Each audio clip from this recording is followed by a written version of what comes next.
জিলহজ মাসের এই 10 দিন এবং 10 রাতকে বোঝানো হয়। এর ফজিলত সম্পর্কে নবী সাল্লাল্লাহু আলাইহি ওয়াসাল্লাম একটা হাদিসে বলছেন, সহিহ বুখারীর হাদিস, ইবনে আব্বাস রাদিয়াল্লাহু আনহুমা থেকে বর্ণিত, নবী করিম সাল্লাল্লাহু আলাইহি ওয়াসাল্লাম বলেছেন যে মা মিন আইয়ামিন আমালু সালিহু ফীহিন্না আহাব্বু ইলাল্লাহ মিন হাযিহিল আইয়ামিল 10। আল্লাহ পাকের কাছে এই 10 দিন অর্থাৎ জিলহজ মাসের প্রথম 10 দিনের নেক আমল যত বেশি প্রিয়, আল্লাহর কাছে জিলহজ মাসের প্রথম 10 দিনের নেক আমল যত বেশি প্রিয়, অন্য কোনো আমল এত বেশি প্রিয় না। অন্য কোনো আমল, এটা বুঝতে গিয়ে সাহাবায়ে কেরাম প্রশ্ন করছেন, ক্বালু, তারা বলছেন, ইয়া রাসূলুল্লাহ, হে আল্লাহর রাসূল, বলুন সাল্লাল্লাহু আলাইহি ওয়াসাল্লাম, ওয়ালাল জিহাদু ফি সাবিলিল্লাহ, আল্লাহর পথের জিহাদও কি নয়? আমরা তো জানি ইসলামের সর্বোচ্চ চূড়া হচ্ছে আল্লাহর পথের জিহাদ। তো নবী সাল্লাল্লাহু আলাইহি ওয়াসাল্লাম বলছেন ওয়ালাল জিহাদু ফি সাবিলিল্লাহ, আল্লাহর পথের জিহাদও নয়, আল্লাহর পথের জিহাদও নয়, ইল্লা, তবে ওই ব্যক্তির কথা ভিন্ন, রাজুলুন খরাজা বিনাফসিহি ওয়া মালিহি ফালাম ইয়ারজি' মিন যালিকা বিশাই, কোন একজন ব্যক্তি যে তার জান এবং তার মাল নিয়ে আল্লাহর পথে বেরিয়ে গেছে, তারপরে কোনো কিছু নিয়ে সে ফিরে আসতে পারে না, মানে সে শহীদ হয়ে গেছে, এই ব্যক্তির কথা ভিন্ন। কিন্তু অন্য যে কোনো দিনের আমলের চাইতে এই 10 দিনের নেক আমল আল্লাহর কাছে সবচেয়ে বেশি প্রিয়। তাহলে আমরা বুঝতে পারলাম, আমরা যে 10 দিনে এখন বসবাস করছি, জিলহজ মাসের আজকে কয় তারিখ? 1 তারিখ। এই যে আল্লাহ পাক নিয়ামতের সাথে আমাদেরকে বাঁচিয়ে রেখেছেন, এই 10 দিন আমল করার সুযোগ দিয়েছেন, এই কৃতজ্ঞতা স্বীকার করে আমরা কিন্তু শেষ করতে পারবো না। পারবো না। প্রশ্ন হচ্ছে যে এই 10টা দিন আমরা কিভাবে কাজে লাগাতে পারবো? আমি সেদিকেই যাবো ইনশাল্লাহ। তার আগে এই দিনগুলো সম্পর্কে আর কয়েকটা ফজিলতের হাদিস শুনিয়ে দিচ্ছি। তিরমিজি, ইবনে মাজাহ, মিশকাতের 128 পৃষ্ঠায় একটা হাদিস এসেছে, আবু হুরায়রা রাদিয়াল্লাহু আনহু থেকে বর্ণিত, নবী করিম সাল্লাল্লাহু আলাইহি ওয়াসাল্লাম বলেছেন যে দিনসমূহের মধ্যে এমন কোনো দিন নাই, আল্লাহর দিনগুলোর মধ্যে এমন কোনো দিন নাই যেদিন ইবাদত করা আল্লাহর কাছে জিলহজের 10 দিনের ইবাদতের চেয়ে বেশি প্রিয়। কথা বুঝতে পারছেন? এরপরে নবী সাল্লাল্লাহু আলাইহি ওয়াসাল্লাম বলছেন, ইয়াদুলু সিয়ামু কুল্লি সিয়ামিন মিনহা বিসিয়ামি সানাতিন, এই 10 দিনের একটা সিয়াম বা একটা রোজা 1 বছর রোজা রাখার সমান। এই 10 দিনের একটা রোজা 1 বছর রোজা রাখার সমান। ওয়া কিয়ামু কুল্লি লাইলাতিন ফিহা বিকিয়ামি লাইলাতিল কদর, এবং এই 10 রাতের এক রাতের কিয়াম লাইলাতুল কদরের কিয়ামের সমান। আমরা জানি লাইলাতুল কদর সম্পর্কে আল্লাহ পাক কি বলেছেন, লাইলাতুল কদরি খায়রুম মিন আলফি শাহর, 1000 মাসের ইবাদতের চেয়ে উত্তম। তাহলে আমরা বুঝতে পারছি যে এই 10 দিন 10 রাত কি আমল করতে হবে, এই হাদিসটা বলে দিচ্ছে, সিয়াম এবং কিয়াম। 10টা সিয়াম না পড়েন, অ্যাটলিস্ট 3টা সিয়াম পারা যাবে ইনশাআল্লাহ। পারা যাবে না? একটা সোমবার পাবো সামনে আমরা, ওটা রাখা যাবে ইনশাআল্লাহ। একটা বৃহস্পতিবার পাবেন, সেটাও রাখা যাবে ইনশাআল্লাহ। আর আরাফার সিয়াম পাবেন ইনশাআল্লাহ। আরাফার সিয়াম রাখলে আগের 1 বছর, পরের 1 বছর, 2 বছরের গুনাহ মাফ হয়ে যাবে ইনশাআল্লাহ আযজা ওয়া জাল্লা। আর কিয়াম সম্পর্কে আমি সামনে বলছি ইনশাআল্লাহ তাআলা। এরপরে বাইহাকির একটা বর্ণনা আছে যে জিলহজ মাসের প্রথম দশকের রাতে, জিলহজ মাসের প্রথম দশকের রাতের প্রত্যেকটা নেক আমলকে 10 দিয়ে গুণ করা হয়, 10 গুণ বৃদ্ধি করা হয়। সুবহানাল্লাহ। আরও আছে বাইহাকি এবং ইসবাহানির বিশুদ্ধ সনদে হযরত আনাস বিন মালিক রাদিয়াল্লাহু আনহু থেকে বর্ণিত আছে, জিলহজ মাসের প্রথম দশকের প্রতিদিন 1000 দিনের সমান, মানে প্রতিদিনের আমল 1000 দিন আমলের সমান, এবং আরাফার দিনের মর্যাদা 10,000 দিনের সমান। আরাফার দিন যে ব্যক্তি ইবাদত করবে ইনশাআল্লাহ তাআলা, সে 10,000 দিন ইবাদতের নেকি পাবে ইনশাআল্লাহ আযজা ওয়া জাল্লা। তো প্রথম কি করতে হবে সেটা এই হাদিস থেকে বোঝা যাচ্ছে। হাদিসটা কি? উম্মে সালামা রাদিয়াল্লাহু আনহা থেকে বর্ণিত, নবী সাল্লাল্লাহু আলাইহি ওয়াসাল্লাম বলছেন যে জিলহজ মাসের চাঁদ যে ব্যক্তি দেখবে, সে যেন তার নখ এবং তার চুল এগুলো যেন আর না কাটে। চাঁদ দেখে ফেলেছেন, কুরবানি করা পর্যন্ত এখন চুল আর নখ যেন সে না কাটে। যদি না কাটেন তাহলে কি হবে? আপনি একটা পূর্ণাঙ্গ কুরবানির নেকি পাবেন। আর একটা কুরবানির নেকি কি জানেন? কুরবানির পশুর গায়ে যতগুলো লোমকূপ আছে ততগুলো নেকি আপনার আমলনামায় যুক্ত হবে ইনশাআল্লাহ। এগুলো হাদিস। এখন আমরা প্র্যাকটিক্যাল কিছু কথায় আসি যে কিভাবে আমরা এই 10টা দিনকে কাজে লাগাতে পারি। আমি সবার আগে দোয়া করছি, আল্লাহ পাক যেন আমাকে সবার আগে এর উপর আমল করা তৌফিক দান করেন, আমার পরিবারকে তৌফিক দান করেন, এবং অতঃপর আপনাদের সবাইকে যেন আল্লাহ পাক এই তৌফিক দান করেন, আমিন। এক নাম্বার, যদিও কাজটা খুব ডিফিকাল্ট এবং এই যুগে এই জেনারেশনের জন্য কাজটা অনেক বেশি ডিফিকাল্ট, অলমোস্ট ইম্পসিবলের মতো, সেটা হচ্ছে এশার নামাজের পরপর ঘুমিয়ে যাওয়া। তাই না ভাই? এই কাজটা এখন কোয়াইট ইম্পসিবল, এশার নামাজের পরপর ঘুমিয়ে যাওয়া। কিন্তু চেষ্টা করতে হবে, আল্লাহ তৌফিক দান করুক, 10টা-11টার মধ্যেই যেন আমরা ঘুমিয়ে পড়তে পারি। আল্লাহ তৌফিক দান করুক। সবার আগে যেন আমাকে তৌফিক দান। কোনো কোনো রাত এমনও কেটে যায় ফজরের নামাজ পড়তে হবে জন্য সারা রাত জেগে থাকতে হচ্ছে। আর আমাদের সময়ে বারাকা কমে গেছে, জানেন? আমাদের সময়ের মধ্যে বারাকা কমে গেছে, এটাও কিয়ামতের সাইন। নবী সাল্লাল্লাহু আলাইহি ওয়াসাল্লাম বলেছিলেন কিয়ামতের আগে আগে একটা বছর একটা মাসের মতো চলে যাবে, একটা মাস একটা সপ্তাহের মতো যাবে, একটা সপ্তাহ একটা দিনের মতো চলে যাবে, একটা দিন একটা ঘন্টার মতো চলে যাবে। তাই হচ্ছে না এখন? এই 7 দিন আগে আমরা জুমা পড়লাম, দেখেন 7 দিন। এই যে গত কয়েকদিন আগেই আপনি কুরবানির পশু জবাই করলেন, আবার কুরবানির ঈদ আপনার সামনে।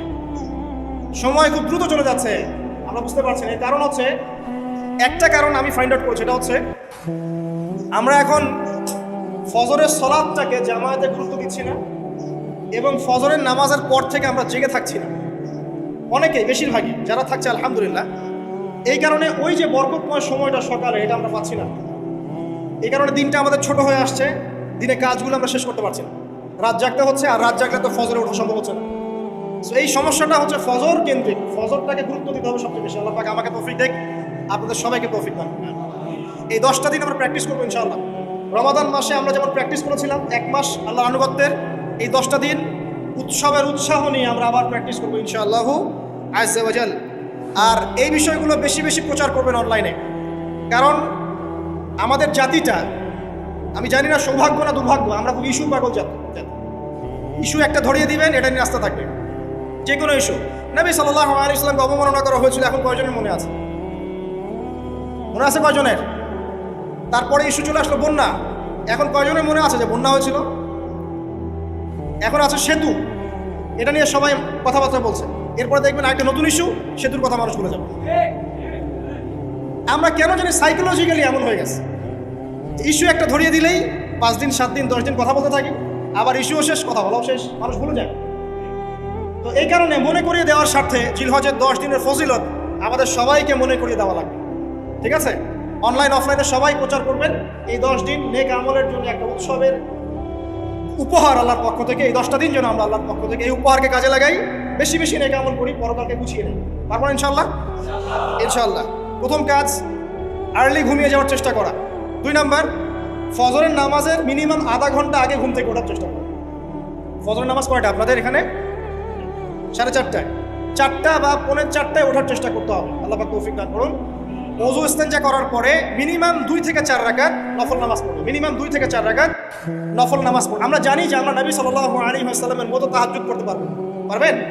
তার 2 রাকাত নামাজে তিনি প্রায় 4 পারা কোরআন তেলাওয়াত করেছেন। 2 রাকাত নামাজে 4 থেকে 4.5 পারা কোরআন তেলাওয়াত করেছেন। আমরা কি পারবো? আমরা পারবো না। মিনিমাম 2 রাকাত নামাজ বা 4 রাকাত নামাজ তো পড়তে পারি। এবং ওই সময়টা হচ্ছে দোয়া কবুলের সময়। আল্লাহ পাক প্রথম আসমানে নেমে আসেন। আল্লাহ পাক কীভাবে নেমে আসেন এটা আল্লাহ পাকের ব্যাপার, এটা নিয়ে আমাদের মাথা ব্যথা ঘামানোর দরকার নাই। আল্লাহ নেমে এসে আহ্বান করতে থাকেন, কারো কি কোনো চাওয়া আছে আমার কাছে, আমি সেই চাওয়া পূরণ করে দিব। কেউ কি অসুস্থ আছো, আমাকে ডাকলে আমি শেফা দিয়ে দিব। কেউ কি আমার কাছে ক্ষমা চাইবে, আমি ক্ষমা করে দিব। কেউ কি আমাকে ডাকবে, আমি তার ডাকে সাড়া দেবো। এভাবে ফজর পর্যন্ত আল্লাহ পাক আহ্বান করতে থাকেন, কিন্তু আমরা আসলে ঘুমিয়ে থাকি। আল্লাহ পাক আমাদেরকে মাফ করে দিন এবং এই নেক সময়গুলোকে কাজে লাগানো তৌফিক আল্লাহ পাক দান করুন, আমিন। এরপর আমরা চলে আসবো ইনশাআল্লাহ ফজর জামাতে। এবং নামাজের বাহ্যিক মাসআলাগুলোকে নিয়ে বেশি বাড়াবাড়ি করবেন না, অভ্যন্তরীণ বিষয় নিয়ে ফোকাস করবেন।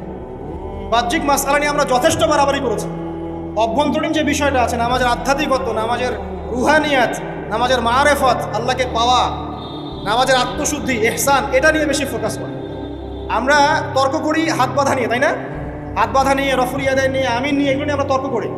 কয়জন তর্ক করেছি যে নামাজে কতটুকু মনোযোগ থাকলো তাই নিয়ে? কোনটা বেশি ইম্পর্টেন্ট? নামাজ যদি মনোযোগই না থাকে, আমার হাত বাঁধা দিয়ে আল্লাহ পাকের যায় আসে না। একটা বাহ্যিক আমল করেছে, আল্লাহ পাক নেকি দিবেন, ঠিক আছে ইনশাআল্লাহ। নামাজের ইহসানটা সবচেয়ে বেশি গুরুত্বপূর্ণ নয় কি? ফাওয়াইলুল লিল মুসাল্লিন আল্লাযীনা হুম আন সালাতিহিম সাহুন, যারা নামাজ সম্পর্কে উদাসীন। তো নামাজে দাঁড়িয়ে যদি আমি সারা দুনিয়ার বিষয় চিন্তা করতে শুরু করি, তাহলে আমার হাত কোথায় বাঁধলাম এটা কি আল্লাহ পাক দেখবেন? আল্লাহ পাক আমাদেরকে বোঝার তৌফিক দান করুন যে মূল বিষয় কোনটা সেটা নিয়ে ফোকাস করি। আমরা মুসলিমরা জাতি হিসাবে এখন মূল বিষয়গুলোকে বাদ দিয়ে গৌণ বিষয় নিয়ে বেশি ফোকাস করি। এটা আমাদের অধঃপতনের অন্যতম একটা কারণ। আল্লাহ পাক আমাদেরকে বোঝার তৌফিক দান করুন, আমিন। জামাতে নামাজ পড়ার পরে আপনারা চলে যাবেন না হুট করে, এখানে বসে থাকবেন, বসে বসে তাসবিহ তাহলিল করবেন, জিকির আজকার করবেন। খুব কমন তাসবিহ আছে কিছু, আয়াতুল কুরসি পড়বেন একবার, সূরা ফালাক, ইখলাস, নাস 3 বার করে পড়বেন। তারপরে আল্লাহুম্মা আনতাস সালাম ওয়া মিনকাস সালাম তাবারাকতা ইয়া যাল জালালি ওয়াল ইকরাম পড়বেন। আল্লাহুম্মা আইনি আলা যিকরিক ওয়া শুকরিকা ওয়া হুসনি ইবাদাতিক পড়বেন। আল্লাহুম্মা ইন্না নাসআলুকা ইলমান নাফিআন ওয়া আমালান মুতাকাব্বালান ওয়া রিজকান তাইয়্যিবা, এটা পড়বেন। দরুদ শরীফ পড়বেন 10 বার। তারপরে পড়বেন রাদিতু বিল্লাহি রাব্বান ওয়া বিল ইসলামি দীনান ওয়া মুহাম্মাদিন নাবিয়্যা 3 বার। হাসবি আল্লাহ লা ইলাহা ইল্লা হু আলাইহি তাওয়াক্কালতু ওয়া হুয়া রাব্বুল আরশিল আযীম 7 বার। সুবহানাল্লাহি ওয়া বিহামদিহি আদাদা খালকিহি ওয়া রিদা নাফসিহি ওয়া জিনাতা আরশিহি ওয়া মিদাদা কালিমাতিহি 3 বার। তারপরে আর অনেক আছে, বলতে গেলে আসলে সময় শেষ হয়ে যাবে। আমি একটা বইয়ের নাম বলে দিই, এই বইয়ের মধ্যে সব পাবেন, ঠিক আছে? বইটার নাম হচ্ছে হিসনুল মুসলিম। কি নাম? হিসনুল মুসলিম। অ্যাপসও আছে, পকেটে অ্যাপস রাখতে পারেন, পকেট সাইজ বই পাওয়া যায়, পকেটে রাখতে পারেন। নামাজের পরে খুলে খুলে পড়বেন। এগুলো করতে গিয়ে আপনাকে কেউ বাধা দিবে? এগুলো করলে কি আপনি সন্ত্রাসী হয়ে যাবেন, মৌলবাদী হয়ে যাবেন, জঙ্গি হয়ে যাবেন? এই আমলগুলো করবেন, ছাড়বেন না, ঠিক আছে? আমল ছাড়বেন না। আমল সেই জিন্দেহি বানতা, একটা কথা আছে, আমল দিয়েই জীবন গঠিত হয়, জীবন গড়ে। আল্লাহ পাক তৌফিক ইনায়াত করুন। আরেকটা কথা বলি, ফজরের নামাজের পরে চেষ্টা করেন আধা ঘন্টা থেকে 1 ঘন্টা কোরআন তেলাওয়াত করার। পারা যাবে ভাই ইনশাআল্লাহ? আবার বলছি, প্রত্যেক হরফে 10 নেকি পাবেন ইনশাআল্লাহ। কোরআন তেলাওয়াত করলে, অর্থ না বুঝেও যদি তেলাওয়াত করেন, প্রত্যেক হরফে 10 নেকি পাবেন ইনশাআল্লাহ। কিন্তু অর্থ না বুঝলে কোরআনের হক আদায় হয় না। আবারও বলছি, আমি যা বলেছি সেটা বলতে আমি দ্বিধা করছি না। আমি বলছি কোরআন তেলাওয়াত করলে প্রত্যেক হরফে আপনি 10 নেকি করে পাবেন। বোঝেন আর নাই বোঝেন, তাফসির বোঝেন আর নাই বোঝেন, অর্থ বোঝেন আর নাই বোঝেন, প্রত্যেক হরফে কি পাবেন? 10 নেকি পাবেন। কিন্তু অর্থ না বুঝলে, অনুধাবন না করলে কোরআন নাজিলের মূল হক আদায় হবে না। কোরআন নাজিল হয়েছে তাদাব্বুরের জন্য, গবেষণার জন্য, কোরআন কেন্দ্রিক জীবন করার জন্য। যদি অর্থ না বুঝেন কেমন করে জীবন করবেন? আর যতটুকু বুঝবো আলহামদুলিল্লাহ, যেটা বুঝবো না ওলামায়ে কেরামের কাছে যাবো, জিজ্ঞাসা করবো, জেনে নেব। সিম্পল। আমি তো আর সব বুঝবো না, বুঝবো? আমি তো সব বুঝতে পারবো না। যেটা বুঝবো না আলেমদের কাছে জিজ্ঞাসা করে নেব। কোরআন তেলাওয়াত করুন। এরপর চলে আসেন, যদি পসিবল হয়, ফজরের পর জিকির আজকার করার পর তিলাওয়াত করলেন, এরপর চলে গেলেন, যাওয়ার আগে, মসজিদ থেকে যাওয়ার আগে আপনি অন্তত 2টা রাকাত এই ইশরাকের নামাজ পড়ুন। কিসের নামাজ? ইশরাক। নবীজি বলেছেন, কেউ যদি ফজরের নামাজ জামাতে পড়ে, তারপরে সালাম ফিরানোর পর ওই জায়গাতেই বসে থাকে এবং জিকির আজকার করতে থাকে, সুবহানাল্লাহ 100 বার পড়লো, আস্তাগফিরুল্লাহ 100 বার পড়লো, ঠিক আছে? লা ইলাহা ইল্লাল্লাহ ওয়াহদাহু লা শারীকা লাহু লাহুল মুলকু ওয়া লাহুল হামদু ওয়া হুয়া আলা কুল্লি শাইইন কাদির, এগুলো পড়লো। তারপরে ধরেন দরুদ শরীফ পড়লো ইত্যাদি।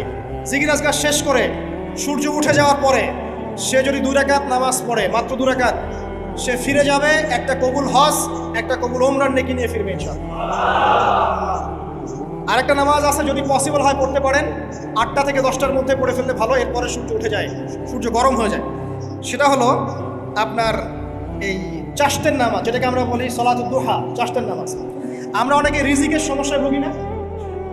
দারিদ্রতা, রিজিকের সমস্যা, আমাদের অভাব, এই সমস্যা আছে না?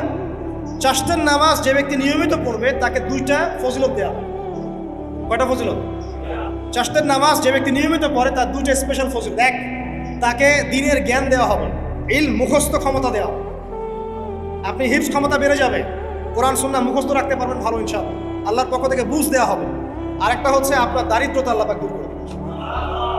এগুলো পরীক্ষিত আমল ভাই, এগুলো গাল গল্প বলছি না, এগুলো পরীক্ষিত। আরেকটা আছে, সূরা ওয়াকিয়া রাতে তেলাওয়াত করেন, সূরা ইযা ওয়াকাআতিল ওয়াকিয়া লাইসা লিওয়াকাআতিহা কাযিবা, এই সূরাটা আপনি তেলাওয়াত করেন, দেখবেন দারিদ্রতা চলে যাবে ইনশাআল্লাহ, আযজা ওয়া জাল্লা চলে যাবে ইনশাআল্লাহ।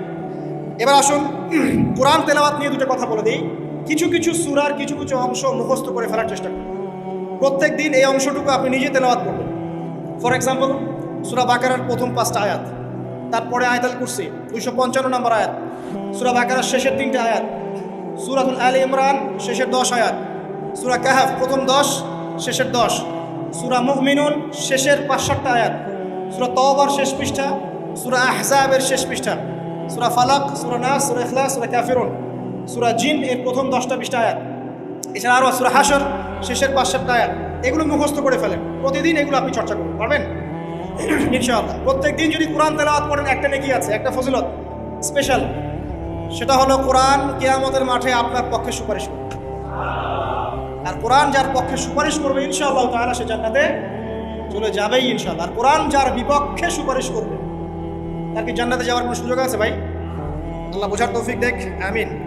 চারটের পরে বাকি যে নামাজগুলো আছে যোহর, আসর, মাগরিব, ইশা, এগুলো আমরা জামায়াতে আদায় করার চেষ্টা করবো ইনশাআল্লাহ আজ্জা ওয়া জাল্লা। আল্লাহ পাক আমাদের সবাইকে তৌফিক দান করুন। আজকে জুমার নামাজে আমরা যেমন সবাই এসেছি, একইভাবে যেন আসর, মাগরিব, ইশাতেও সবাই আসতে পারি, এই নিয়াত আমরা পাকাপোক্ত করি। যদি জামাত না পান, ঘুমিয়ে থাকেন বা ভুলে যান, যখনই ঘুম থেকে উঠবেন তখনই নামাজ, যখনই ঘুম থেকে উঠবেন তখনই নামাজ। যদি ভুলে যান, মনে হবে তখনই নামাজ। ঘুমিয়েছিলেন, ফজর হয়ে গেছে, 8টা বেজে গেছে, উঠবেন, আগে ফজরের নামাজ কাজা করবেন, তারপরে ইদান ফাকাত কাফার। এটা হাদিসে নবীজি বলেছেন, যে ব্যক্তি নামাজ ইচ্ছাকৃতভাবে ইচ্ছা করে ছেড়ে দিল, ইচ্ছা হইলো পড়লাম, ইচ্ছা হইলো পড়লাম না, ফাকাত কাফার, সে ব্যক্তি কুফরি করবে। বাইনাল আবদি ওয়া বাইনাশ শিরকি ওয়াল কুফরি তারকুস সালাহ। একজন আল্লাহর বান্দা আর একজন মুমিন মুসলিম, এর মধ্যে পার্থক্যই হচ্ছে নামাজ। এমন হাদিস আছে যে প্রচন্ড রকম জালেম ফেরাউনের মতো শাসক সম্পর্কে সাহাবীরা জিজ্ঞাসা করেছিলেন, যদি এরকম জুলুম হয় ইয়া রাসূলুল্লাহ, আমরা কি করব? আমরা কি প্রতিহত করব না? নবীজি বলেছেন, ইল্লা মা সাল্লাহ, না, যতক্ষণ তারা সালাত আদায় করে ততক্ষণ তাদের বিরুদ্ধে যেও না। তার মানে নামাজ নাই, ইসলামের খাতায় নাম নাই। অতএব নামাজ কাজা হয়ে গেল কাজা করবেন, ভুলে গেলেও নামাজ আদায় করবেন। যদি জামাত না পান বাসায় পড়বেন, যদি পসিবল হয় মসজিদে জামাত শেষ হয়ে গেছে বাসায় জামাত করে দেবেন। নামাজের কোনো মাফ আল্লাহ পাক তৌফিক দান করুন, আমিন। এরপরে আসেন, 2টা নামাজ আছে, এটা আমরা পড়ি না, বা অনেকে পড়ি অনেকে অবহেলা করি, কিন্তু এটা বড় ফজিলত আছে, বলবো। বেলাল রাদিয়াল্লাহু আনহু নাম শুনেছেন? যখনই নবী সাল্লাল্লাহু আলাইহি ওয়াসাল্লাম জান্নাতে যেতেন, মানে জান্নাত আল্লাহ পাক তাকে দেখাতেন, তখনই তিনি তার বেলাল রাদিয়াল্লাহু আনহুর পায়ের শব্দ শুনতে পারতেন। বেলাল রাদিয়াল্লাহু আনহুর পায়ের শব্দ তিনি শুনতে পারতেন। একজন যোগ্য নেতা যিনি, তিনি তার অনুসারীর পায়ের শব্দও চিনেন। কথা বুঝতে পারছেন? আচ্ছা, গলার ভয়েসও চিনেন। তো বেলাল রাদিয়াল্লাহু আনহুকে তিনি জিজ্ঞাসা করলেন, হে বেলাল, তুমি কি এমন আমল করো যার ফলশ্রুতিতে তুমি জান্নাতে আমার সামনে সামনে হাঁটছো? সুবহানাল্লাহ। কোন বেলাল? যিনি একজন কৃতদাস ছিলেন, নিগ্রো, কালো, দেখতে হয়তো আপনার আমার মতো সুন্দর না, তাই না? আফ্রিকান মানুষ, যাকে ওই যে রোদের মধ্যে শুয়ে পিটানো হয়েছিল, হয়নি? সেই বেলাল রাদিয়াল্লাহু আনহু, সুবহানাল্লাহ। তখন তিনি বলছেন, ইয়া রাসূলুল্লাহ, আমি তো এমন কোনো আমল করি না, আপনারা যা করেন তাই করি, তবে যখনই আমার অজু ছুটে যায়, অজু ভেঙে যায়, আমি তখনই অজু করি, আর সেই অজু দিয়ে আমি 2 রাকাত নামাজ পড়ি। এই নামাজটাকে কি বলে? তাহিয়াতুল ওযু। এই তাহিয়াতুল ওযুটা আমরা আদায় করার চেষ্টা করবো, আল্লাহ পাক তৌফিক দান করুন। আরেকটা আছে তাহিয়াতুল মসজিদ। দেখবেন অনেকেই মসজিদে আসি আমরা ধাপ করে বসে পড়ি, তাই না? আসলে কিন্তু মসজিদে এসে 2 রাকাত নামাজ পড়ে বসা সুন্নাত। মসজিদে একটা হক আছে, মসজিদে আসলেন, 2 রাকাত নামাজ পড়লেন, সংক্ষিপ্ত আকারে পড়লেন, পড়ে বসবেন, এটা করা উচিত। আল্লাহ পাক তৌফিক দান করুন, আমিন। এরপরে আসেন, এই 10 দিন কি করবো আমরা? এগুলোর পাশাপাশি বেশি বেশি তাকবীর দিবেন। তাকবীর মানে আল্লাহু আকবার, আল্লাহু আকবার, লা ইলাহা ইল্লাল্লাহ, আল্লাহু আকবার, আল্লাহু আকবার, ওয়ালিল্লাহিল হামদ। সাহাবীদের মধ্যে আবু হুরায়রা রাদিয়াল্লাহু আনহু, আব্দুল্লাহ ইবনে আব্বাস, আব্দুল্লাহ বিন ওমর, এই বিখ্যাত সাহাবীরা যখন এই 10 দিনে উপস্থিত হতেন, তারা বাজারে গেলেও তারা বাজারে গিয়ে তাকবীর দিতেন জোরে জোরে। অন্য সবাই শুনে সবাই তাকবীর দিত, তাহলে সমস্বরে তাকবীর হতো। এই সুন্নাহটা চালু করা যেতে পারে। আল্লাহ পাক আমাদের সবাইকে তাকবীর দেওয়ার তৌফিক দান করুন, আমিন। এরপর এই 10 দিন আমরা বেশি বেশি যে কাজটা করার চেষ্টা করবো সেটা হলো তওবা। বেশি থেকে বেশি তওবা করার চেষ্টা করা উচিত। আর তওবা মানে শুধু আস্তাগফিরুল্লাহ ওয়া আতুবু ইলাইহি পড়া নয়। তওবার 2টো ভাগ আছে। কবিরা গুনার জন্য একরকম তওবা, আর সগীরা গুনাহ এমনি এমনি মাফ হয়ে যায়। সগীরা গুনার জন্য একটা সগীরা গুনাহ হয়েছে, আপনি একটা ভালো কাজ করলেন, আগের গুনাহ মাফ। একটা গুনাহ হয়েছে, আপনি ওযু করলেন, চোখের হাতের সব গুনাহ মাফ। একটা গুনাহ হয়েছে, আপনি সদকা করলেন, গুনাহ মাফ। মানে গুনাহ মাফের অনেক সুযোগ আছে, কিন্তু কবিরা গুনাহ মাফের শর্ত আছে। শর্ত কি? 1 নাম্বার, পাক্কা নিয়াত করা যে আর কোনোদিন এই কাজটা করবো না ইনশাআল্লাহ। 2 নাম্বার, ইচ্ছা করে ওই পাপে আর লিপ্ত না হওয়া। এবং 3 নাম্বার, নিজে এই পাপের জন্য কান্নাকাটি করা, অনুতপ্ত থাকা, তাহলে ইনশাআল্লাহ মাফ হয়ে যাবে। আরেকটা শর্ত আছে, যদি পাপটা অন্য কারোর সাথে সম্পৃক্ত হয়, যেমন ধরেন কারো টাকা মেরে দিয়েছেন, টাকা শোধ করেন নাই, যেটা আমাদের সমাজের ট্রেডিশন হয়ে গেছে এখন। জমি মেরে দিয়েছেন, শোধ করছেন না, মান সম্মানের হানি করছেন, মিথ্যা অপবাদ দিচ্ছেন, হ্যাঁ, এক কথায় মানুষের সাথে সম্পৃক্ত হও, মানুষের ক্ষতি করেছে না, তখন কি করতে হবে? তখন ওই মানুষের কাছে গিয়ে ক্ষমা নিতে হবে। ডিফিকাল্ট, এবং এটার জন্য একটা বড় মনের দরকার আছে, মনের স্বচ্ছতার দরকার আছে। ভাই আমি তোমার টাকা ধার নিয়েছিলাম, দেই নাই, এই নাও টাকা, শোধ করে দিলাম। ভাই আমি তোমাকে ভালো মন্দ বলেছিলাম, তোমার গীবত করেছি, আল্লাহ তোমাকে মাফ করে দেয়, তুমি আমাকে মাফ করে দাও। খুব ডিফিকাল্ট না এগুলো করতে হলে বড় মন লাগবে। আর যদি এগুলো আমরা না করতে পারি তাহলে সমস্যা আছে। কিয়ামতের মাঠে আল্লাহ পাক ধরবেন এবং যারা হকগ্রস্ত এদেরকে দাঁড় করাবেন। কিয়ামতের মাঠে নিজের নেকি তাকে দিয়ে ঋণ শোধ করতে হবে, অথবা তার গুনাহ নিজের আমল নামে নিয়ে ঋণ শোধ করতে হবে। কোনটা বেটার বলেন? দুনিয়াতে ছোট হওয়া না পরকালে ছোট হওয়া? তাই আমরা সবাই সবার কাছে মাফ চেয়ে নেই যে আল্লাহ পাক আমাদের সবাইকে মাফ করে দেখ। যদি আমি আপনাকে কষ্ট দিই, আপনি আমাকে মাফ করে দেন। আপনি আমাকে কষ্ট দিয়ে থাকেন, আমি আপনাকে মাফ করে দিলাম। এই বিষয়ে চলে আসেন। আল্লাহ পাক তৌফিক দান করুন, আমিন। আর একটা তওবা করুন, আস্তাগফিরুল্লাহাল্লাযী লা ইলাহা ইল্লা হুয়াল হাইয়ুল কাইয়্যুম ওয়া আতুবু ইলাইহি। দিনে 70 বার বা 100 বার, দিনে 70 বার বা 100 বার। যদি না পড়েন অ্যাটলিস্ট এতটুকু বলবেন, আস্তাগফিরুল্লাহ ওয়া আতুবু ইলাইহি, আস্তাগফিরুল্লাহ ওয়া আতুবু ইলাইহি, 70 বার বা 100 বার। এরপরে আসেন, এই 10 দিনের অন্যতম একটা আমল হতে পারে সওম রাখা। যদি পারি এই 10টা দিন সওম রাখবো, যারা পারছি না মিনিমাম 3টা 4টা 5টা অ্যাটলিস্ট রাখবো। আর যারা সেটাও পারছি না, কমপক্ষে আরাফার দিনের সিয়ামটা যেন মিস না যায়, ঠিক আছে? আরাফার দিনের সওম যেন মিস না যায়। আল্লাহ পাক তৌফিক রাখুন করুন সবাইকে, আমিন। আরাফার দিনের সওম বিগত 1 বছর, আগামী 1 বছরের গুনাহ মাফের কারণ হয়ে যাবে ইনশাআল্লাহ। যত গুনাহ আমরা করেছি 1 বছরে, আরাফার সওম রাখতে সমস্ত গুনাহ মাফ হয়ে যাবে। একটা হাদিসে পড়েছিলাম, ইবলিস আরাফার দিনে সবচাইতে বেশি অনুতপ্ত হয়, মানে হতাশায় ভোগে। একটু আগে বললাম না, ইবলিস আমাদের প্রতিবন্ধকতা, সে সবচেয়ে বেশি হতাশায় ভোগে আরাফার দিনে। আরাফার দিনে আল্লাহ পাক কাছাকাছি চলে আসেন, রহমত নাজিল হতে থাকে, সেটা দেখতে পারে। এবং আরাফার দিনে আল্লাহ পাক যত মানুষকে মাফ করে দেন এবং জাহান্নাম থেকে মুক্তি দেন, তা অন্য কোনো দিনে করেন। অগণিত অসংখ্য মানুষকে আল্লাহ পাক আরাফার দিনে মাফ করে দেবেন। অতএব এই দিন সওম রাখতে হবে। কারা সওম রাখবে? যারা হজ করছে না তারা রাখবে, মানে আমরা যারা হজ করতে যেতে পারিনি এবার, তারা রাখবো ইনশাআল্লাহ তাআলা। এছাড়া বেশি বেশি সওম রাখার চেষ্টা করা উচিত এই 10 দিন। ফজিলত একটা হাদিস একটু আগে বলেছি, একটা সওম আপনার কি হবে? 1 বছর সওমের নেকি পাওয়া যাবে ইনশাআল্লাহ তাআলা। হজ এবং উমরা করা, যারা এই 10 দিনে হজ উমরার সুযোগ পেয়েছে তারা আল্লাহ পাকের মেহমান। আমরা দোয়া করবো আল্লাহ পাক তাদের সবাইকে সুস্থতার সাথে হজ করা তৌফিক দান করুন, এবং আমাদেরকেও জীবনে অন্তত একটাবার হলেও মাকবুল হজ করা তৌফিক আল্লাহ পাক দান করুন। এবং একটা হাদিস এসেছে, যে ব্যক্তি বিশুদ্ধভাবে হজ করতে পারে, মাকবুল হজ, মাবরুর হজ, সেই ব্যক্তি ওই দিনের মতো নিষ্পাপ হয়ে যাবে যেদিন তার মা তাকে প্রসব করেছিল। আরও একটা কাজ আছে এই 10 দিনে, সেটা হলো ঈদ উল আজহা এবং কোরবানি। ইনশাআল্লাহ তাআলা নেক্সট যে খুতবা আসবে সেই খুতবায় আমরা কোরবানি, এর মর্ম, এর গভীরতা, এর শিক্ষা নিয়ে আলোচনা করবো ইনশাআল্লাহ। তবে কোরবানির সামনে আছে, এই 10 দিনের মধ্যে আমরা পশু কিনবো। পশু কেনার সময় আপনি আপনার সামর্থ্যের সেরাটা কিনবেন, এবং পশুকে কেন্দ্র করে কোনো রকম শো অফ করবেন না। আমারটা 1,60,000, আমারটা 1,80,000, কত ভাই এত গলায় লটকিয়ে দেওয়া, এইসব কাজ করতে হবে, ঠিক আছে? কিন্তু পশুকে আপনি মহব্বত করবেন, পশুকে নিজ হাতে খাওয়াবেন, পানি পান করাবেন, যাতে তার প্রতি আপনার মহব্বত সৃষ্টি হয়। এবং এই মহব্বতের প্রাণীটাকে আপনাকে কুরবানি দিতে হবে। মনে রাখবেন, যিনি কুরবানি দিচ্ছেন তিনি যেন একজন ইসমাইল আলাইহিস সালাম, যাকে কুরবানি দেওয়া হচ্ছে সে যেন যিনি কুরবানি দিচ্ছেন তিনি যেন একজন ইব্রাহিম আলাইহিস সালাম, আর যাকে কুরবানি দেওয়া হচ্ছে সে যেন একটা ইসমাইল আলাইহিস সালাম। সবচেয়ে প্রিয় বস্তুটাকে কুরবানি করতে হ্যাঁ যাবে, যদি আপনার নামাজটা নফল নামাজ হয়। কোন নামাজ হয়? ফরজ নামাজে করবেন না, নফল নামাজে করতে পারেন ইনশাআল্লাহ। সেজদায় বান্দা আল্লাহর সবচেয়ে কাছাকাছি থাকে, এই সময়ে বেশি বেশি দোয়া করতে রাসূল সাল্লাল্লাহু আলাইহি ওয়াসাল্লাম তাগিদ দিয়েছেন।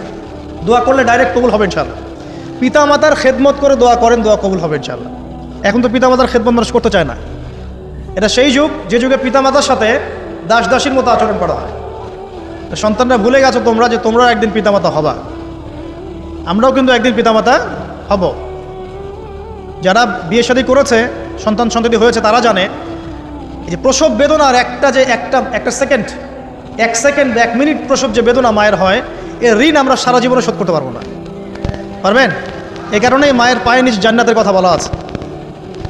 মাদের সম্মান আল্লাহর কাছে অনেক বেশি, মেয়েদের সম্মান অনেক বেশি। এই নারীবাদী ফ্যামিলিস্টরা যা বুঝিয়েছে, ইসলাম এমন নয়। তো ইসলাম এমন নয়, ইসলামে মেয়ের মর্যাদা সবচেয়ে উপরে। সেই মেয়েদেরকে আমরা এখন কি করেছি? কাপড় চোপড় সব কমিয়ে বেপর্দা করে রাস্তায় নামিয়ে দিয়েছে। যদি একটা মানুষ নিজের সম্মান না বোঝে তাকে সম্মান কেউ দিতে পারে? নিজেকে চিনতে শিখুন, আমাদের সম্মান আল্লাহর কাছে অনেক বেশি। এটা বলছিলাম প্রিয় ভাইরা, মায়ের পায়ের নিচে আল্লাহ পাক সন্তান বেহেশতের কথা বলেছে। মা বোনদেরকে 4টা কাজ করতে বলো, অনলি 4টা কাজ। 5 ওয়াক্ত নামাজ যদি ঠিকমতো পড়তে পারে 1 নাম্বার, 2 রমজান মাসে রোজা রাখে, 3 নাম্বার পর্দা ঠিকঠাক মতো করে, আর 4 নাম্বার স্বামীর আনুগত্য করে, ইনশাআল্লাহ জান্নাতের যে কোনো দরজা দিয়ে ইচ্ছা প্রবেশ করতে পারবে ইনশাআল্লাহ। এখানে স্বামীর আনুগত্যের কথা বলেছি, স্বামীর দাসত্বের কথা বলি না। আনুগত্য দাসত্ব এক জিনিস না। আনুগত্য মানে কি? আনুগত্য মানে আপনি স্বামীর যে কোনো ভালো কাজে আপনি তাকে সায় দিবেন, আনুগত্য। নামাজ পড়তে বলেছে নামাজ পড়তে হবে, পর্দা করতে বলেছে আপনি পর্দা করবেন, বেপর্দায় যাবেন আপনি যাবেন না, এটা আনুগত্য। দাসত্ব কি? দাসত্ব হচ্ছে যে সে ভালো মন্দ যাই বলুক আপনি শুনছেন, এটা দাসত্ব, এটা করবেন না। মা বোনরা 4টা কাজ বাসায় গিয়ে আবার শুনিয়ে দিবেন। নবীজি বলেছেন 4টা কাজ কোনো মেয়ে করলে জান্নাতের যে কোনো দরজা দিয়ে ইচ্ছা প্রবেশ করতে পারবে।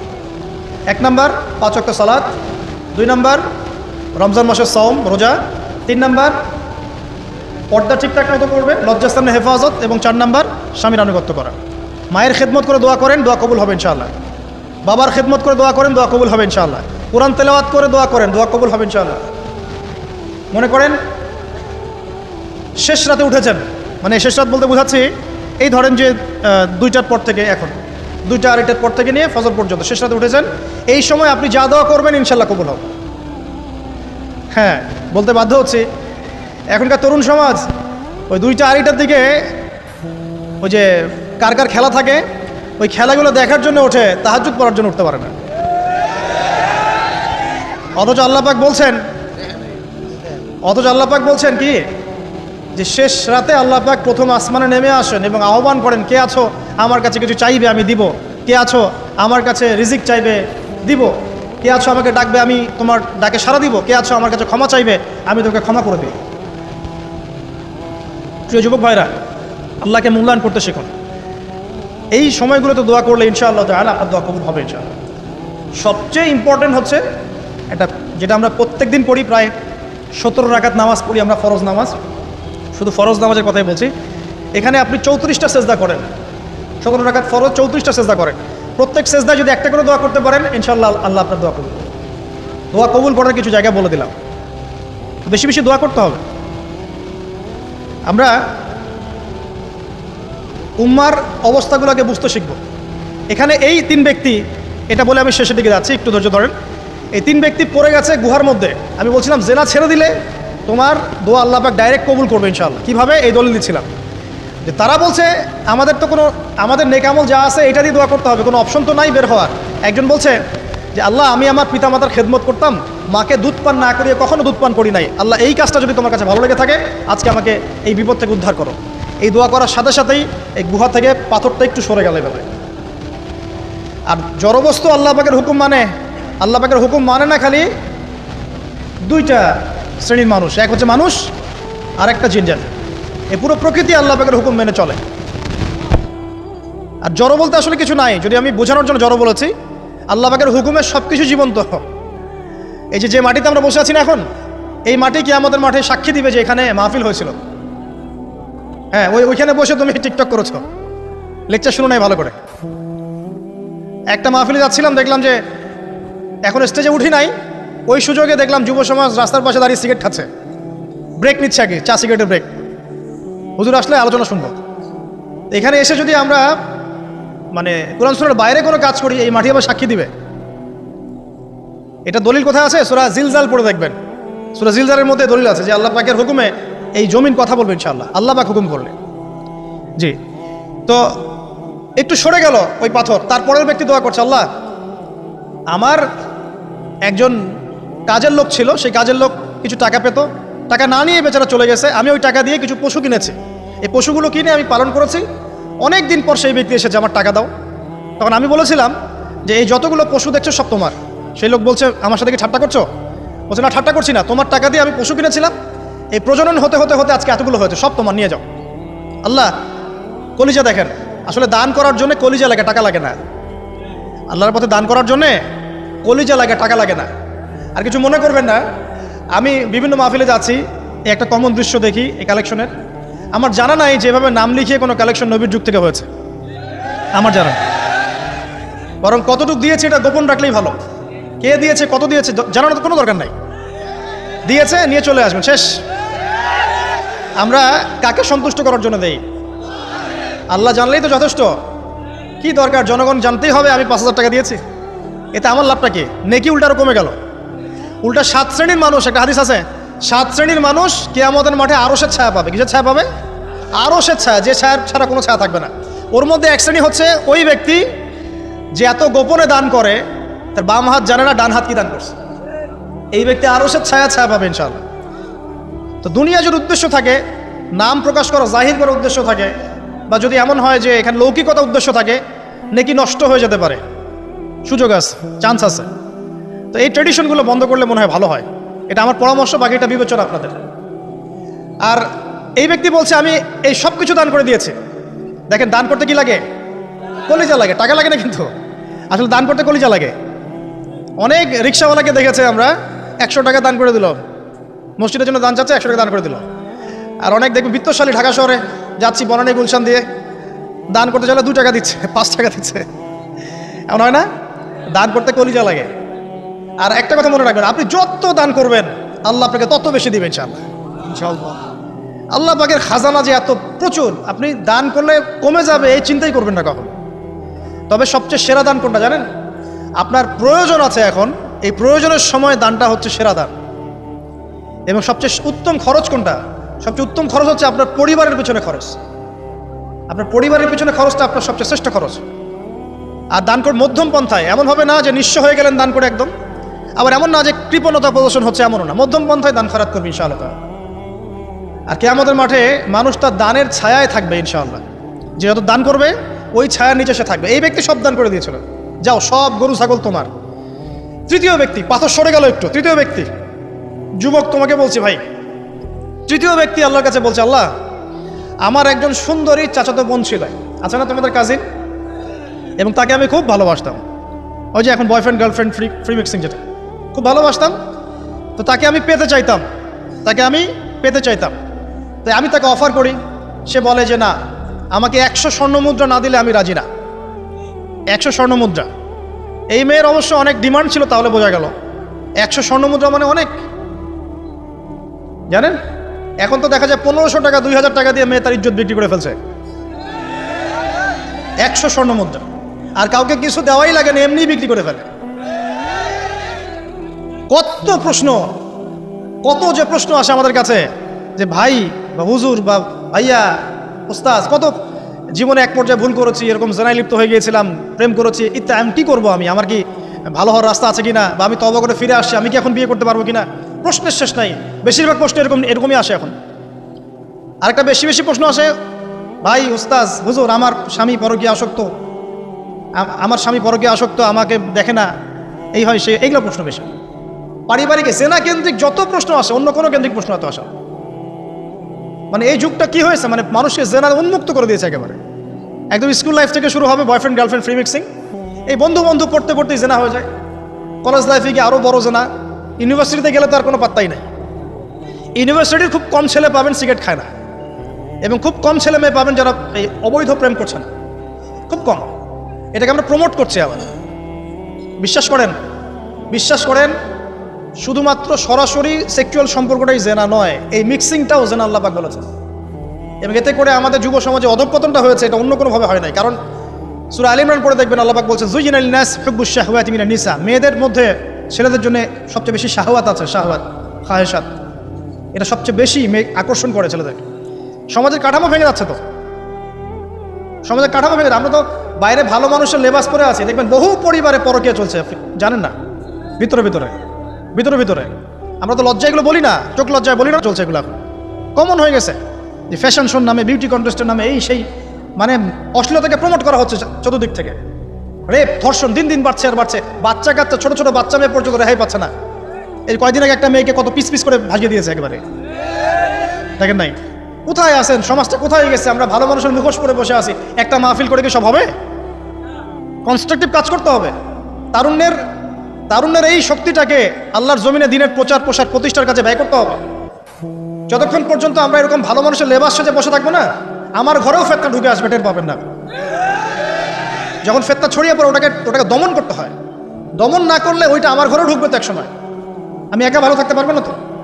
আরে দমন করার ক্ষমতা আল্লাহ পাক যাদেরকে দিয়েছেন তাদের উপর অবশ্য ওয়াজিব হয়ে গেছে এগুলো দমন করা। এখন তাদের উপর একটা ফরজ ওয়াজিব হয়ে গেছে দমন করা এগুলা, নাহলে আল্লাহ পাক কঠিন শাস্তির সম্মুখীন করবেন। একটা হাদিস বলে সামনে যাই, শেষ করে উঠিয়ে নিচ্ছি। নবীজি বলছেন একদিন ঘুম থেকে উঠে চোখ ঘোষণা করছে লা ইলাহা ইল্লাল্লাহ, আল্লাহ লা ইলাহা ইল্লাল্লাহ। তার স্ত্রী সামনে যায়নাব বিনতে জাহাশ রাদিয়াল্লাহু আনহা, তিনি বলছেন ইয়া রাসূলুল্লাহ কি হয়েছে, সমস্যা কি? নবীজি বলছেন ওয়াইলুল লিল আরব, আরবদের জন্য ধ্বংস, আরবদের জন্য ধ্বংস। মিন শাররি কাদ ইখতারাব, কি ভয়ঙ্কর ফিতনা ধেয়ে আসছে। তখন তার স্ত্রী বলছেন ইয়া রাসূলুল্লাহ আনুহলিকু ওয়া ফিনা সালিহুন, আমাদের মধ্যে সৎ মানুষ ভালো মানুষ থাকা অবস্থাতেও কি আমরা ধ্বংস হয়ে যাব? নবীজি বলছেন বালা, অবশ্যই, নাম, হ্যাঁ অবশ্যই ধ্বংস হবে। ইযা কাসরাতুল খাবাস, যখন সমাজের মধ্যে অশ্লীলতাকে ছড়িয়ে পড়া হবে, যখন সমাজের মধ্যে অশ্লীলতা বেহায়াপনা ছড়িয়ে পড়বে, আলেম জালেম সব ধ্বংস হয়ে যাবে। এই সময় এখন আসে নাই? আসে নাই? হারাম একটা সামান্য একটা হারাম ঠুনকো একটা খেলাকে নিয়ে সারা বিশ্ব কি করতেছে দেখেন নাই? কি পাগল হয়ে গেছে একেবারে, কি অবস্থা মানুষের মধ্যে। কে খেলে তারও ঠিক নাই, ওই দেশের লোক আমাকে চিনে কিনা তারও ঠিক নাই, নিজের কোনো ব্যক্তিত্ব গায়রত কিছুই নাই। আশ্চর্য একটা জাতি আমরা। কে খেলছে? ভাবখানা এমন যে আমরা মনে হয় যুদ্ধ করে কাফেরদের সাথে দিন ইসলাম কায়েম করে ফেলছে একদম, ভাবখানা এমন। অথচ এগুলো তৈরি করা হয় কি জন্য? যাতে মুসলিম জাতি একদিকে ফোকাস করে থাকে, অন্যদিকে ওরা তাদের উদ্দেশ্য সাধন করবে। এখন সারা ওয়ার্ল্ডের চেহারা একদিকে ফিরাইছে, এদিকে দেখো, এই যে খেলা দেখো, আর বাকি পিছনে যে কাজগুলো ঠিকই করছে ওরা। দেখবে কি কাজ করছে কয়দিন পরে দেখতে পারবেন। পাবলিকলি আমি বললাম না, কারণ বললে সব বুঝবেন না আপনারা, আর সব জায়গায় সব কিছু বলতে নাই। ওদের উদ্দেশ্য ওরা কখনো ভুলে যায় নাই, ওরা চাচ্ছে সারা বিশ্বটাকে শাসন করতে এবং মুসলিমদেরকে দমন করতে, এবং আপনাকে খেলতামাশায় ব্যস্ত রেখেছে। লাচো এখন যুবকদের কোনো হিতাহিত জ্ঞান পর্যন্ত চলে গেছে। এখন হিতাহিত জ্ঞান, তোমাকে এইভাবে চুল কাটতে কে বলছে? তোমাকে এইভাবে চুল কাটতে কে বলছে? এদিকে একদম ছিলে রেখে দিচ্ছে, এখানে মাঝখানে উঁচা একটা ময়ূরের মতো রেখে দিচ্ছে, মানে এভাবে চুল কাটতে তোমাকে কে বলছে? কে তোমাকে মেসির ফলো করতে বলছে? তোমার জন্য রাসূল সাল্লাল্লাহু আলাইহি ওয়াসাল্লামের বাবরি চুলের সুন্নত নাই? আজীব একটা ব্যাপার। দাড়ি রাখছো, বিরাট কোহলির মতো দাড়ি রাখছো, কেন? রাসূল সাল্লাল্লাহু আলাইহি ওয়াসাল্লামের মতো ছাড়া দাড়ি রাখতে পারো না? আশ্চর্য। আমাদের আদর্শ চিন্তা হবে না? নবী সাল্লাল্লাহু আলাইহি ওয়াসাল্লামের মতো এত সুদর্শন হ্যান্ডসাম মানুষ থাকতে আমি কাকে ফলো করব?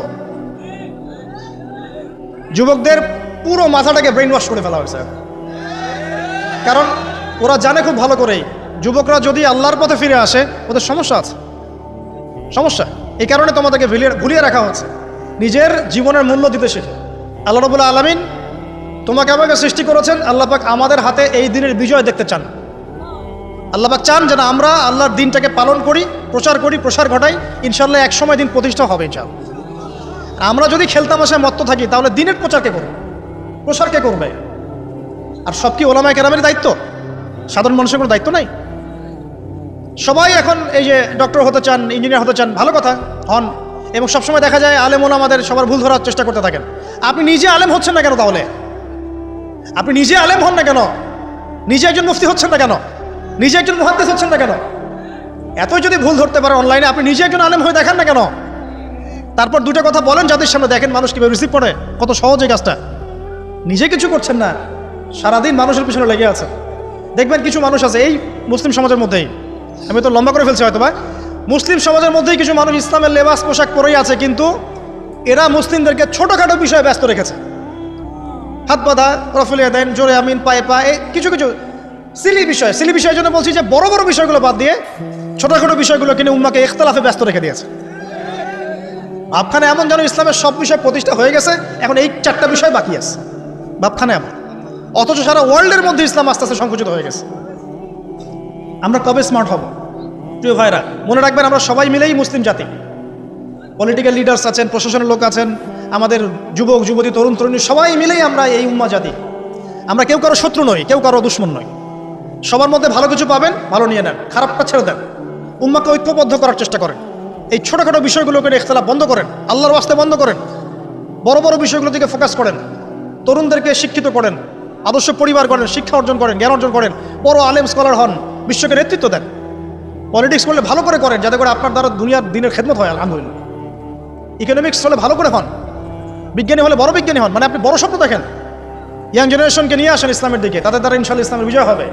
ওই যুবক বলছে আল্লাহ আমার এই চাচাতো বোনকে পেতে চাইতাম, সে 100 স্বর্ণ মতো চেয়েছে। 100 স্বর্ণ মুদ্রা সে বহুত কষ্ট করে অর্জন করে শেষমেশ ওকে দিল। দেওয়ার পর বলছে এখন আমাকে দাও। এখন সে প্রস্তুত, শুরু করবে, মানে দুজন কাছাকাছি এসে গেছে, এবার সেক্সুয়াল সম্পর্ক শুরু হবে কেবল। এই হওয়ার সময় এই মেয়ে বলে বসছে যে হে আল্লাহর বান্দা, আমি আমার সতীত্ব এতদিন পর্যন্ত হেফাজত করেছি, আল্লাহর দোহাই লাগে আমার সতীত্বটা নষ্ট করো না। কে বলছে? এই মেয়েটা বলছে। এবার এই ছেলে তাৎক্ষণিক সেখান থেকে উঠে গেল। হাদিসে এমন শব্দ এসেছে যে সেই ছেলে ওই মেয়ের মানে মাঝখানে বসে পড়েছে আর কি। ওখান থেকে সে উঠে গেল, উঠে স্বর্ণমুদ্রাও নিল না, স্বর্ণমুদ্রা রেখে দিয়ে সে আল্লাহর ভয় সেখান থেকে উঠে চলে আসলো, জেনা করলো না। সে বলছে আল্লাহ, ওই কাজটা যদি আমি তোমার ভয় করে থাকি, তুমি যদি জানো, আজকে এই পাথরটা এখান থেকে সরিয়ে দাও আল্লাহ। আল্লাহ পাক সেই পাথরটা পুরো সরিয়ে দিলেন এখান থেকে। চাক্ষুষ মৃত্যুর হাত থেকে আল্লাহ পাক বাঁচালেন কোন ওসিলায়? জেনা থেকে দূরে থাকার ওসিলায়। প্রিয় যুবক ভাই এবং যুবতীদেরকে বলবো, চারিত্রিক পবিত্রতা হেফাজত করেন, আল্লাহর ওয়াস্তে নিজের জীবনটাকে পবিত্র করেন, দিনের ইলম অর্জন করেন, বেশি বেশি আমল করেন, ভালো কাজে ব্যস্ত থাকেন, সমাজ কল্যাণমূলক কাজ করেন, বেশি ভালো কাজে ব্যস্ত থাকেন, খারাপ সার্কেলের সাথে মিশিয়েন না, ভালো সার্কেলে মিশেন, আলেম ওলামার সাথে সম্পর্ক রাখেন, মাদ্রাসার সাথে একটু যোগাযোগ রাখেন, দিনী হালাকাগুলোয় বসেন, এই অহেতুক ফাহেসা কাজগুলোতে সময় নষ্ট করেন না, কোরআন তেলাওয়াত করেন, বেশি বেশি পড়েন, দিনী বইপত্র পড়েন। এই যে ভ্রাম্যমাণ লাইব্রেরিগুলো আছে না, বই পড়েন। আমি বলছি না শুধু ইসলামিক বই পড়তে হবে আপনাকে, আপনি অর্থনীতির বই পড়েন, সমাজবিজ্ঞানের বই পড়েন, রাষ্ট্রবিজ্ঞানের বই পড়েন, জিওপলিটিক্যাল বইগুলো পড়েন, কোরআন সুন্নাহ তো পড়বেনই, শিক্ষিত হন ইনশাআল্লাহ তাআলা। আজ হোক আর কাল হোক, আমরা বিশ্বাসী ওই যে যুগটা ছিল, যে যুগে মুসলিমরা সারা বিশ্ব দাপটের সাথে দাপিয়ে বেরিয়েছে আর কি, প্রত্যেকটা ডিপার্টমেন্ট মুসলিমরা রুল করেছে, ইনশাআল্লাহ আবারও সেই সময় ফিরে আসবে ইনশাআল্লাহ। আমরা বিশ্বাস করি আল্লাহ রাব্বুল আলামিন তার রাসূলের মাধ্যমে জানিয়েছেন যে ফিতনাময় পরিবেশটা চিরস্থায়ী হবে না। এখন হয়তো ফিতনা চলছে, কিন্তু এরপরে আসবে ইনশাআল্লাহ তাআলা আল মাহদির যুগ। কার যুগ? ইমামুল মাহদির যুগ আসবে ইনশাআল্লাহ। তারপরে ঈসা ইবনে মারইয়ামকে আল্লাহ পাক পাঠাবেন এবং যত দুশমন আছে ইসলামের সবার সাথে সরাসরি ব্যাটল হবে, হাদিসে বলা আছে, কিছু করেন ভাই। এবং সেই যুদ্ধগুলোতে মুসলিমরা জিতবে ইনশাআল্লাহ। তারপরে সারা বিশ্বে ইসলামী খেলাফা কায়েম হবে ওই জেরুজালেম থেকে ইনশাআল্লাহ আযজা ওয়া জাল। আমরা দোয়া করি আল্লাহ রাব্বুল আলামিন আমাদের যুব সমাজকে যেন কবুল করে নেন। আমিন।